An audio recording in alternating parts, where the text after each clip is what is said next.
Paikot-ikutin mo lang gaya ng pagpapaikot sa'yo ng jowa mo. Ako si Mark, tahimik lang. Gusto nyo bang kumita kahit tambay tayo? Tara, samahan nyo ako.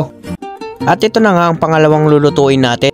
Maglagay lang tayo ng tubig at ilagay na yung hotdog para pakuluan. Pagkatapos nating pakuluan, pwede na natin siyang hanguin.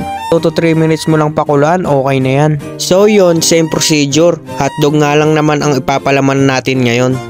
At nadagdagan lang ng mayonnaise ketchup. Meron pa rin breadcrumbs, cheese, tsaka yung minasa nating tinapay. At yun, ilagay lang natin yung mayonnaise ketchup na pinagmix natin kanina.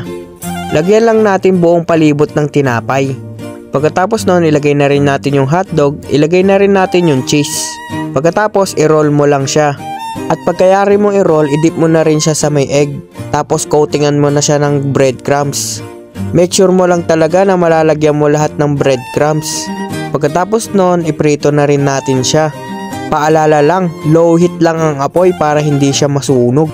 Siguro mapiprito to 2 to 3 minutes din. And pag ganyan na yung kulay, pwede na yan. Pwede na natin siyang ilagay sa strainer. O diba, pwede na pangbenta.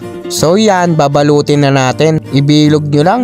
Okay na yan, yung parang pang candy. At ito na ang 28 pieces tuna pie at 10 pieces bread roll. Siyempre, hindi pa nagtatapos yan. Meron pa akong isang iluluto. Gagawa rin pala ako ng corn dog. At yan, pinaghalo-halo ko ng harina, asukal at baking powder. Naglagay na rin pala ako ng mantika. Tapos binuhusan ko na rin ng tubig, hinalo-halo. Padahan-dahan lang ang paglalagay ng tubig para makuha mo ang tamang texture. So yan, halo-halo lang. Halo-halo lang. Halo-halo lang. At pag ganyan na ang texture, okay na yan. Ituhog na rin natin tong hotdog sa may stick. At pagkatapos noon yung breadcrumbs natin, lagyan natin ng cheese powder. Damihan natin para masarap.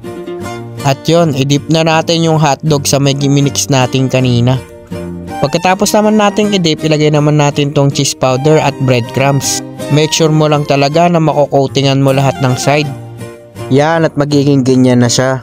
Pagkatapos doon, iprito na natin siya. Siguro mga about 2 to 3 minutes, okay na siya.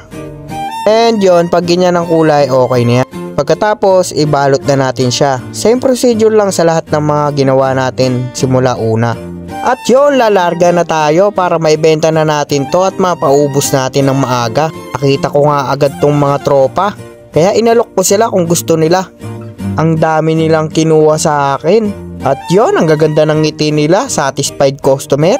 At yun, pinuntahan ko na rin to si ate kasi nag-order din siya sa akin. At binalikan ko nga itong mga ere. Wow, ang sasarap ng kain nila. Tapos nag-deliver na rin ako dito kay ate Shasha. Nag-order din kasi siya, 3. And yun, babayaran niya na raw ako. Alright, pinuntahan ko na rin tong kaibigan ko. Sabi ko sa kanya, pag di siya bumili sa akin, kalimutan niya na lahat ng mga pinagsamahan namin. At yun, sa wakas napaubos ko na rin. So yun guys, nandito na ako sa bahay at naibenta na natin lahat. At ang natira, tanan, isa. So for tuna pie is 28 pieces. Bread roll is 10 pieces. At corn dog is 6 pieces. So yun guys, kung gusto nyo lang, kung kahit tambay kayo, kung gusto nyo kumita, yun lang. Wala. Siyempre, kailangan diskarte. Diskarte lang yan guys. So, yun lang for today's video. Maraming salamat. Ako lang to, si Mark. Tahimik lang. Paalam!